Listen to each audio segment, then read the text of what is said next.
Bonjour! Today let's rank the best and the worst metros of Paris. Let's go. So first off, know that some lines are more modern than the others and some are older, but here are my opinion and only my opinion about what are the best metro stops versus the worst. So let's start with the worst because we're gonna save the best for last. I believe the worst subway is line 8. Line 8 goes from Ballard to Créteil. So it goes from west to east of Paris. And all the subways are different. It depends on your luck if you're going to have a modern one or a not so modern one or one that hasn't been renovated at all. The old ones are really not great, like they smell like pee, and it really reminds me of New York City subways. So comment down below if you think the same. You come to Paris, you go on line 8 and you feel like it's like the subways in Paris. And right above of line 8 I would put line 7. Line 7 goes from Mairie d'Ivry à La Courneuve. So it goes from south to north and it's super loud, old, not great in maintenance, and has bad design. Like, I feel like the subway is made in a way that when it's rush hour, pack hour, it's really packed. So it's really not the best design. Right above that, we have line 13, and it goes from south, Montrouge of Paris, to the north, Gennevilliers. What's cool about it is that it crosses a very famous like vintage park with secondhand stuff, which you've probably seen on social media, Saint-Ouen Marché. And there's a lot of secondhand furniture and a lot of cool things to do. What's not great about it is that it goes through 5 banlieues. Banlieue is another French word to say like the outskirts, not great places to go in the city.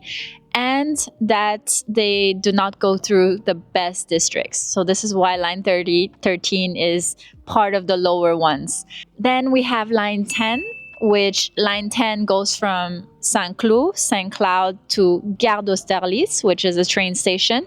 What's good about it is that it goes through the richer neighborhoods, but same thing, not the most modern metros, so definitely not on the upper half of the list. And then after we have line 11, which is a short and not super helpful metro. There is one station on that line that is very beautiful. It's Arrêt Métier. Arrêt Métier is a station I love to go to because there are a lot of like Asian stores and Asian shops to buy stuff from. But other than that, it's not really helpful. After that, we have line 4. Line 4 has clean, newer metros. It's relatively safe. And it's pretty important because especially for tourist spots. And then right now we have 8 metros left because we're doing all 14 metro stops today. So right after that one, we have line 3. Line 3, honestly, I don't take it that much because it's mainly going from Levallois to Gallieni. So it's useful for people who live in Levallois, but other than that, I think Parisians don't take it that much. It's basically a less helpful version of line 9, which we're going to get into right now. Line 9 goes from Porte des Sèvres to Montreuil. So it's really long and it connects like a lot of the good neighborhoods, the Bobo neighborhoods, as we say in French. After we have line 5, which is all the Bobo neighborhoods, and it crosses the Seine to go outdoors, which is really nice. Any subway for me that goes outside that you can see views, I would rate it higher. And after line 5, we have line 2, and line 2 goes outside sometimes, but it's still not that great because it's helpful for the people that are leaving Montmartre. So, you know, if you're visiting Montmartre, like it's quite helpful. But other than that, line 2 isn't so great. And now we're going into the best ones, most interesting part. So we have line 14. Line 14 goes from Saint-Lazare to Olympiade. And in that line, it's very clean, it's very modern. There's like even charging spots and it's fast. But the only problem with it is that it's a bit short. So after line 14, we have line 12.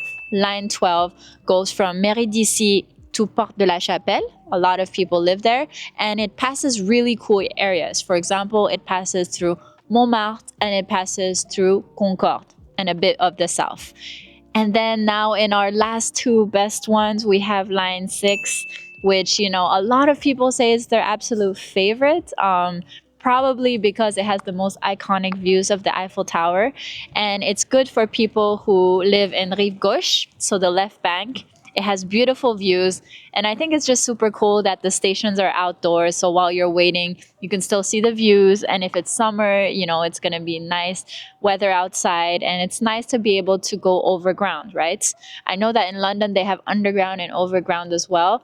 Well, in Paris, we mainly have underground. And lastly, the number one line, which is also my line as well, is line 1. So line 1 is my absolute favorite line, and it's also automatisé, which means that it's automated, so there's no problems about delays, les grèves, strikes, or being delayed, because it's every 2 minutes, so super fast.